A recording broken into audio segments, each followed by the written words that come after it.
Hello বন্ধুরা, কেমন আছো? আশা করি তোমরা ভালো আছো আর সুস্থ আছো। আজকে আমি ইঁচড়ের রেসিপি বানাবো। দেখো, আমি প্রথমেই তোমরা দেখে নিয়েছো, আমি গ্যাসটা অন করে কড়াতে জল দিয়ে দিয়েছি পরিমাণ মতো। দিয়ে এখানে আমি এঁচড়গুলো লবণ আর হলুদ দিয়ে সিদ্ধ করতে বসিয়ে দিয়েছি। বেশিক্ষণ সেদ্ধ করব না, 10 মিনিটের মতোই সেদ্ধ করব, মানে 80% সিদ্ধ করে নেব। দেখো 80% মতো সিদ্ধ হয়ে গেছে। এবার আমি কড়া থেকে নামিয়ে নেব। এঁচড়ের এই রেসিপিটি আশা করি তোমাদের ভালো লাগবে। এবার আমি কড়া থেকে সব এঁচড়গুলো তুলে নিয়ে কড়াটা একটু পরিষ্কার করে ফের আমি অল্প একটু তেল দিয়ে আমি অল্প একটু হলুদ দিয়েছি। দিয়ে এবার আলুগুলো আমি ভেজে নিচ্ছি। আলুগুলো মোটামুটি একটু ভাজা হয়ে গেছে দেখো।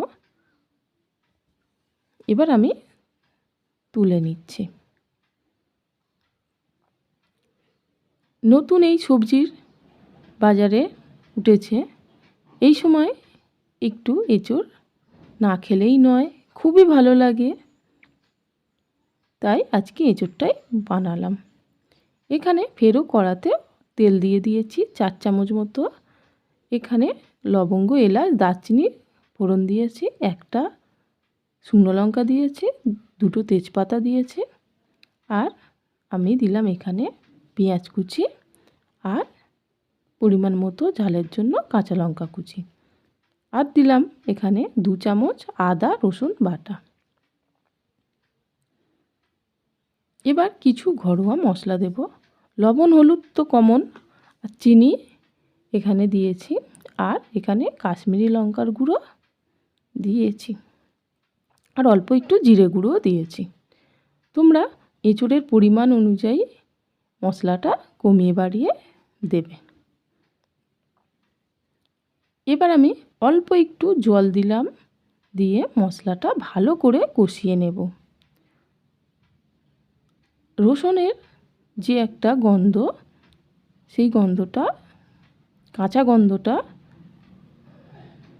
ভালো করে কষলে চলে যায়। এবার আমি এখানে চিংড়ি মাছ নিয়েছি। চিংড়ি মাছটা সাইজে হয়তো ছোট, কিন্তু তরকারির টেস্টটা খুব সুন্দরই এসেছিল। তোমরা এখানে চাইলে একটু বড় চিংড়ি দিয়েও করতে পারো, কিন্তু বাজারে আজকে বড় চিংড়ি পাইনি, তাই ছোট চিংড়ি দিয়েই ভাবলাম রেসিপিটি করি। ছোট চিংড়ি দিয়েছি, কিন্তু পরিমাণে একটু বেশিই দিয়েছি। ছাড়িয়ে চিংড়িটা হয়েছিল 200 গ্রাম চিংড়িটা আমি দিয়ে দিলাম। এবার আমি মশলার সাথে বেশ খানিকক্ষণ ভালো করে কষিয়ে নেব। তারপরেই আমি এখানে সিদ্ধ করা এঁচড় আর ভেজে রাখা আলুটা দিয়ে দিলাম। দিয়ে এবার তো শুধু নাড়াচাড়ারই পালা। বেশ খানিকক্ষণ কিন্তু নেড়ে চেড়ে এখানে কষিয়ে নিতে হবে এঁচড়টা। যত ভালো করে এঁচড়টা কষাবে, তত দেখবে তরকারির স্বাদটা বেড়ে দ্বিগুণ হয়ে গেছে। তাহলে চলো আমি ভালো করে এঁচড়টা কষিয়ে নিই।